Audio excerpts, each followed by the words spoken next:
चलिए अब शुरू करते हैं सुपरफास्ट खबरों का सिलसिला। कैप्टन अमरिंदर सिंह के इस्तीफे के बाद पंजाब के नए सीएम पर सस्पेंस जारी है। इस रेस में आगे मानी जा रही है अंबिका सोनी ने पंजाब की सीएम बनने से इनकार कर दिया। उन्होंने सेहत का हवाला देते हुए सीएम बनने से मना किया है। वहीं दूसरी ओर पंजाब कांग्रेस के विधायकों की आज होने वाली बैठक भी टल गई। माना जा रहा है कि सोनिया गांधी आज ही नए सीएम पर आखिरी फैसला ले सकती है। पंजाब के मुख्यमंत्री कैप्टन अमरिंदर सिंह के इस्तीफे के बाद मचे सियासी उफान पर केंद्रीय कृषि राज्य मंत्री कैलाश चौधरी ने बड़ा बयान दिया है। उन्होंने कहा कि पंजाब में आए सियासी संकट की असली वजह पंजाब के प्रदेशाध्यक्ष नवजोत सिंह सिद्धू है। उन्होंने कहा कि जनतंत्र में इससे बुरे हालात और क्या होंगे।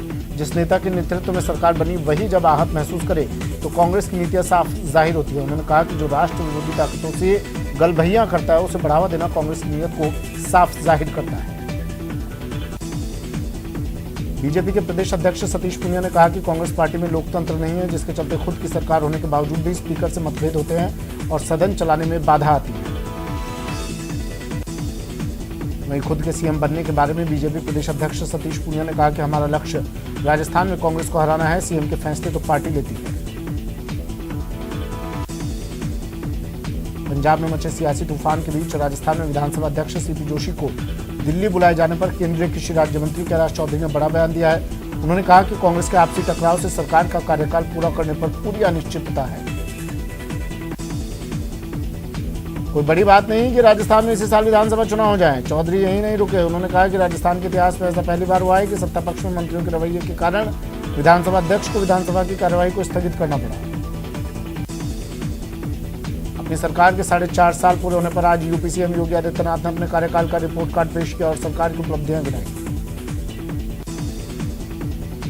उन्होंने लोक भवन में आयोजित प्रेस कॉन्फ्रेंस में कहा कि पूरा कार्यकाल अविस्मरणीय रहा। पहले जब सीएम बनते थे तो हवेली बनाने की प्रतिस्पर्धा चलती थी, लेकिन उनकी सरकार जनता के लिए समर्पित रही। उन्होंने प्रदेश की 24 करोड़ की जनता को हृदय से धन्यवाद दिया।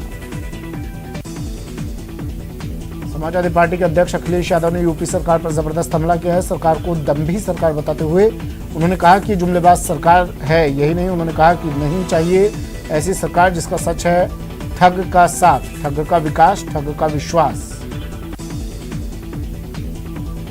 यूपी में कांग्रेस ब्रजभूमि से चुनाव प्रचार का शुभारंभ करेंगी। वचन यात्रा से कांग्रेस अपने चुनाव प्रचार का आगाज करेगी। 7 अक्टूबर को प्रियंका गांधी यात्रा को रवाना करेंगी। प्रियंका गांधी जनसभा को भी संबोधित करेंगी। अलवर के पूर्व केंद्रीय मंत्री जितेंद्र सिंह उत्तर प्रदेश कांग्रेस की स्क्रीनिंग कमेटी का प्रभारी बनने के बाद पहली बार अलवर पहुंचे, जहां फूलबाग पैलेस में उनका भव्य स्वागत किया गया। पूर्व केंद्रीय मंत्री जितेंद्र सिंह ने कहा कि उत्तर प्रदेश में आम लोगों की आवाज दबाने का काम सरकार ने किया है। उन्होंने आरोप लगाया कि अपराधियों पर लगाम कसने के नाम पर सरकार ने सुपारी लेकर लोगों की हत्या करवाई है। यूपी में बदमाशों के एनकाउंटर के नाम पर आम लोगों पर अत्याचार हुई है। कल 5 दिन के दौरे पर कोटा पहुंचे लोकसभा अध्यक्ष ओम बिरला ने आज अपने कार्यालय में जन सुनवाई की। कई घंटों तक चली जन सुनवाई में न सिर्फ कोटा बल्कि हाड़ौती से भी लोग अपनी पीड़ा लेकर पहुंचे थे। कोई पुलिस से परेशान था तो कोई अपने परिजनों के दूर दराज के इलाके में स्थानांतरण से। कई सामाजिक संस्थाओं ने अपने अपने इलाके की समस्याओं को लेकर लोकसभा अध्यक्ष को ज्ञापन सौंपा। लोकसभा अध्यक्ष ने उनकी समस्याओं के समाधान का आश्वासन दिया। बीकानेर दौरे पर पहुंचे उच्च शिक्षा मंत्री भंवर सिंह भाटी ने सर्किट हाउस में जन सुनवाई की। इस दौरान उन्होंने लोगों के अभाव अभियोग सुने। उन्होंने मौके पर ही कई समस्याओं के समाधान के अधिकारियों को निर्देश दिए। उन्होंने कहा कि राज्य सरकार आमजन के साथ खड़ी है और उसकी समस्याओं की सुनवाई के लिए प्रतिबद्ध है। जन सुनवाई में सामाजिक पेंशन, खाद्य सुरक्षा योजना में नाम जुड़वाने, पानी बिजली के साथ साथ श्रम विभाग से जुड़े मामले आए। बीजेपी पीएम नरेंद्र मोदी के जन्मदिन को लेकर सेवा ही समर्पण पखवाड़े के रूप में मना रही है। इसी के तहत राजसमंद जिले के देवगढ़ बीजेपी मंडल के कार्यकर्ताओं ने गुरु सौभाग्य मदन गौशाला में गौ माता को गुड़ और हरा चारा देकर गायों की सेवा की। देश की न्याय व्यवस्था को लेकर सीजेआई एनवी रमन्ना का बड़ा बयान आया है। उन्होंने न्यायिक प्रणाली में दूसरी खामी की ओर ध्यान खींचने की कोशिश की। उनके मुताबिक हमारी न्याय व्यवस्था अंग्रेजों के दौर की है और इसका भारतीयकरण करने की जरूरत है।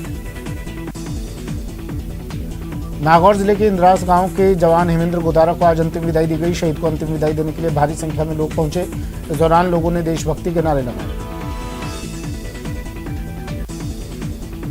दौसा कलेक्ट्रेट परिसर में शहीद स्मारक बनाया जा रहा है। शहीद स्मारक के निर्माण कार्य आज से शुरू हो गया है।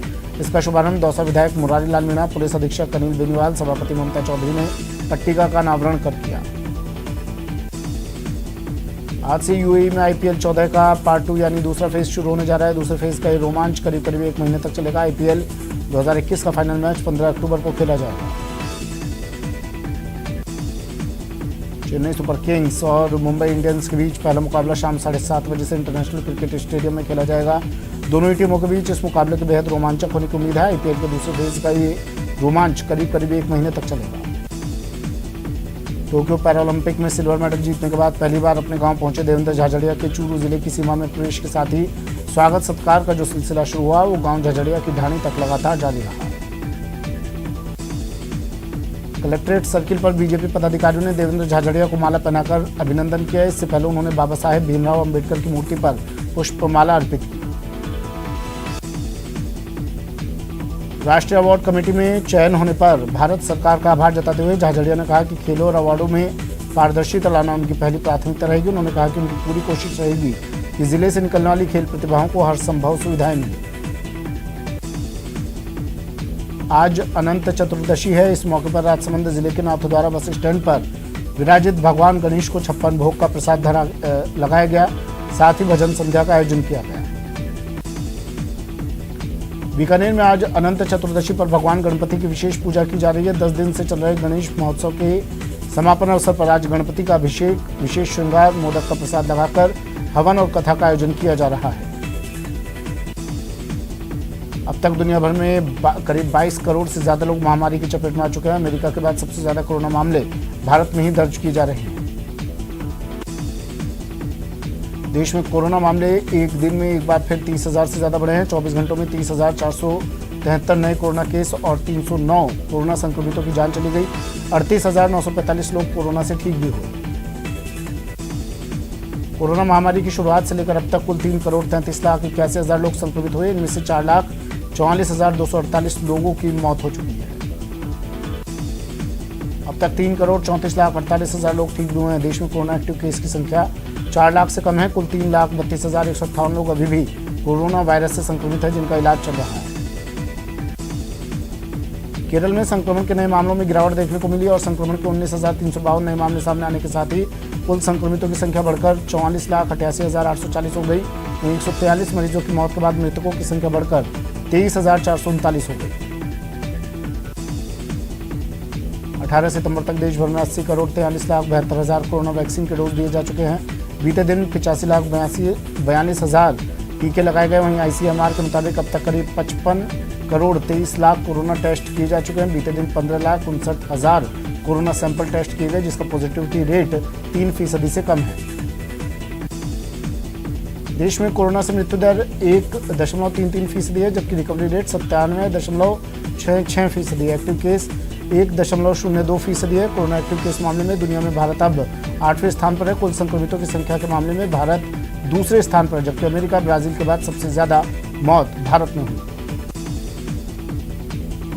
कोटपुतली उपखंड में अब तक 61% से ज्यादा लोगों को वैक्सीन की पहली डोज लगाई जा चुकी है जबकि 25% से ज्यादा लोगों को सेकेंड डोज लगाई जा चुकी है। पंजाब के जलालाबाद में 15 सितंबर को हुए बाइक ब्लास्ट के तार अब श्रीगंगानगर से जुड़ते हुए दिखाई दे रहे हैं। कल देर रात 2 संदिग्ध आतंकियों की लोकेशन श्रीगंगानगर जिले के रायसिंह नगर थाना क्षेत्र में ट्रेस हुई।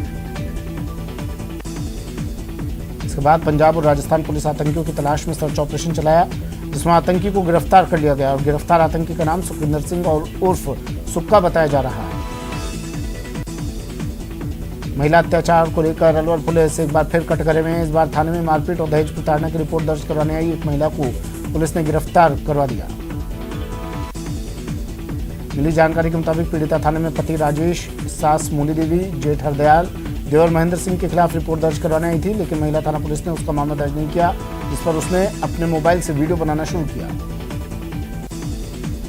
इसके बाद एक महिला कांस्टेबल ने उसका वीडियो बनाने पर धमकाया और धक्का देकर बाहर निकालते हुए उसे शांति भंग के आरोप में गिरफ्तार करवा दिया। पुलिस महिला के आरोपों को सिरे से नकार रही है। डूंगरपुर में आरएसी जवान की हत्या के बाद नाराज परिजनों ने शव का पोस्टमार्टम कराने से इनकार कर दिया। परिजनों ने आरोपियों की गिरफ्तारी और मुआवजे की मांग की। जानकारी के मुताबिक शिशोद फला अम्बाव गांव में 17 सितंबर की रात हमलावरों ने आरएसी जवान रमेश लिम्बात के परिवार पर हमला कर दिया था। परिवार में लोगों ने खेतों और घरों में छुपकर अपनी जान बचाई थी। वहीं हमलावरों ने लठ पत्थर तलवार से रमेश के घर में जमकर तोड़फोड़ की और रमेश को पीट कर गंभीर रूप से घायल कर दिया। इलाज के लिए गुजरात ले जाते हुए रास्ते में ही रमेश की मौत हो गई। भरतपुर जिले के डीग कस्बे में बदमाशों ने इंडिकेश बैंक की एटीएम में लूट की वारदात को अंजाम दिया। जानकारी के मुताबिक बदमाश एटीएम को गैस कटर से काटकर करीब 4 लाख से अधिक रुपयों को पार कर ले। सुबह एटीएम के पास दुकान खोलने आए दुकानदार ने एटीएम के अधिकारियों को सूचना दी, जिस पर पुलिस मौके पर पहुंची और आसपास लगे सीसीटीवी कैमरों में बदमाशों की तलाश की। झुंझुनू के मित्तल कॉलोनी में चोरों ने लाखों के जेवरात और नकदी चोरी कर लिए। जानकारी के मुताबिक चोरों ने सुमेर सिंह गिल के घर को निशाना बनाया और एक कमरे में रखे जेवरात और 8,000 रुपए की नकदी चोरी कर ले गए। धौलपुर के सामौर गांव में शनिवार शाम जमीन विवाद को लेकर मां और बेटे की चाचा और उसके परिवार ने मिलकर पिटाई कर दी। घायलों का जिला अस्पताल में इलाज चल रहा है। सीकर जिले के रिंगस इलाके में हुए भीषण सड़क हादसे में मरने वालों की संख्या 6 हो गई। शनिवार रात यहां पर ठीकरिया के पास एक कार अनियंत्रित होकर पुलिया से नीचे गिर गई। इस हादसे में 5 लोगों की मौत हो गई। छठे युवक ने इलाज के दौरान जयपुर में दम तोड़ दिया। आज सुबह पुलिस ने 5 शवों का एक साथ रिंगस के अस्पताल में पोस्टमार्टम करवाया। पीसीसी चीफ गोविंद सिंह डोटासरा ने सीकर हादसे में मारे गए लोगों के परिजनों से मुलाकात की और उन्हें सांत्वना दी। डोटासरा ने हादसे पर दुख जताया। इस दौरान स्थानीय जनप्रतिनिधियों ने डोटासरा से कहा कि रिंगस में ट्रॉमा सेंटर चालू नहीं है और यहां आए दिन हादसे होते हैं, लोगों को समय पर इलाज नहीं मिल पाता है। हनुमानगढ़ जिले के रावतसर के पास मेगा हाईवे पर भीषण सड़क हादसा हो गया, जिसमें 4 लोगों की मौत हो गई। बताया जा रहा है कि ट्रक और कार के आमने सामने की टक्कर हो गई। इस हादसे में कार सवार 4 लोगों की मौके पर ही मौत हो गई। रावतसर पुलिस के अनुसार चारों मृतकों में हेमंत, नीरज और सुरेंद्र रावतसर के रहने वाले थे, जबकि एक मृतक रजत झुंझुनू जिले का रहने वाला था। उदयपुर के झाड़ौल रोड पर आज सुबह नशे में धुत कार सवार युवकों ने एक जीप को टक्कर मार दी। इस हादसे में जीप में सवार 3 लोग घायल हो गए, जिन्हें राहगीरों ने अस्पताल पहुंचाया। यह हादसा नेशनल हाईवे पर अलसीगढ़ के पास हुआ। जानकारी के अनुसार सुबह करीब 8:30 बजे मेडिकल यूनिवर्सिटी के रेजिडेंट पार्टी करने के लिए अलीगढ़ की तरफ जा रहे थे। उन्होंने रॉन्ग साइड लेते हुए सामने की तरफ से आ रही एक जीप को टक्कर मार दी। प्रतापगढ़ के छोटी सादड़ी में कार बेकाबू होकर पलट गई। इस हादसे में कार में सवार 2 लोग घायल हो गए। दोनों घायलों को सामुदायिक स्वास्थ्य केंद्र में इलाज के बाद छुट्टी दे दी गई। झुंझुनू के सिंघाना में सड़क हादसे में एक युवक की मौत हो गई, जबकि 3 युवक गंभीर रूप से घायल हो गए। घायलों को प्राथमिक उपचार के बाद झुंझुनू के लिए रेफर कर दिया गया। भरतपुर के काली की बगीची चौराहे पर एक गुमटी को कंटेनर ने टक्कर मारकर तोड़ डाला। अचानक हुए हादसे के बाद वहां मौजूद लोग दौड़े चले आए। तब तक कंटेनर चालक कंटेनर को लेकर बिजली घर की तरफ भागने लगा। ये घटना सीसीटीवी में कैद हो गई। इसके बाद तुरंत कंट्रोल रूम की सूचना पर यातायात पुलिसकर्मी मौके पर पहुंचे और टीम मोटर के पास खड़े हुए कंटेनर को पकड़ लिया। अलवर में खाना बनाते समय सिलेंडर लीक होने से आग लग गई, जिससे मां बेटों सहित 3 लोग झुलस गए। 80% तक झुलसे तीनों लोगों को जयपुर रेफर किया गया। यह हादसा किशनगढ़ के घाटी गांव में हुआ। परिजन के मुताबिक रात करीब 10 बजे के आसपास खाना बनाते समय लीक होने के कारण सिलेंडर में आग लग गई, जिससे ललित, शुभम और उनकी मां वैष्णो देवी झुलस गई। भरतपुर में गौ रक्षा दल ने 15 गौवंशों को मुक्त कराया। हालांकि गौ तस्कर फरार होने में कामयाब रहे। जानकारी के मुताबिक सुबह करीब 4 बजे एक गाड़ी में गौ तस्कर गायों को ठूस कर ले जा रहे थे। गौ रक्षा दल ने उनका पीछा किया और कस्बे के बस स्टैंड के पास गाड़ी को पकड़ लिया, लेकिन गौ रक्षकों को देखकर गौ तस्कर मौके से फरार हो गए। गौ रक्षकों ने सभी गौवंश को मुक्त करवाकर गौशाला भिजवाया। उदयपुर के दूर इलाके में पैंथर का आतंक देखने को मिला है। यहाँ बीती रात पैंथर ने एक बछड़े का शिकार कर लिया। पैंथर का मूवमेंट कैमरे में कैद हो गया है। मौके पर ग्रामीणों के जमा होने के बाद पैंथर जंगल की ओर भाग गया। लगातार बारिश से बूंदी के बाजीगर बस्ती और इंदिरा कॉलोनी में 4 से 5 फीट पानी भर गया।